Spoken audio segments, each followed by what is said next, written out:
Hanggang sa ngayon, mahigit isang dekada na ako sa Saraba, sa Scouts Royal Brotherhood. Ang layunin ng fraternity ay pagkakaisa. Hindi ako naniniwala sinasabi ng iba na puro gulo lang, hindi, kalokohan. Nagkataon lang, syempre may mga member na pasaway, pero hindi eh. Itong video na to ay para sa mga gustong sumali sa fraternity. Bago ang lahat, NJ Abdul nga pala, from Scouts Royal Brotherhood, Delta Omega Chapter. Tara, kwentuhan tayo. Natatandaan ko nung high school pa ako.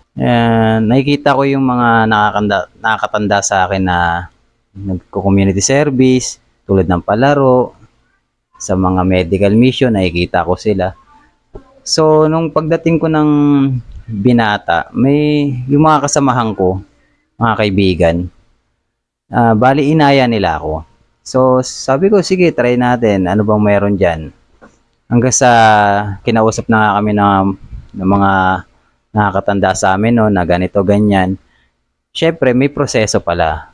Bali, kahit na may proseso, hindi pala siya madali, sinubukan ko pa rin. Kumbaga, nilakasan ko yung loob ko. Hanggang sa, yun na nga, nalagpasan ko yung mga prosesong yun. Okay rin pala. Ayos, na-graduate ako sa, naging ganap na Scouts Royal Brotherhood ako, member. Kaya nga hanggang sa ngayon, mahigit isang dekada na ako sa Saraba, sa Scouts Royal Brotherhood. Naintindihan ko na kung ano meron sa fraternity. Tuloy-tuloy pa rin ang pagserbisyo sa komunidad, syempre, di ba? Ang kaanaran doon, syempre, kahit na wala ang kapalit, sinasakripisyo mo yung pagod, effort, di ba? Okay sa iyo kasi yun naman ang mission mo kaya ka nag-fraternity. Bakit ka sasali sa fraternity? Para sa akin para hindi mawala yung serbisyo sa komunidad. Kumbaga tuloy-tuloy pa rin yung pagserbisyo, hindi mawawala. Tsaka syempre nandun yung tinatawag na brotherhood. Iba pa rin kasi pagka manpower, mas nagagampanan nyo ng maayos yung mga projects na ginagawa ninyo, nagkakaisa. Syempre, alam nyo naman, ang layunin ng fraternity ay pagkakaisa.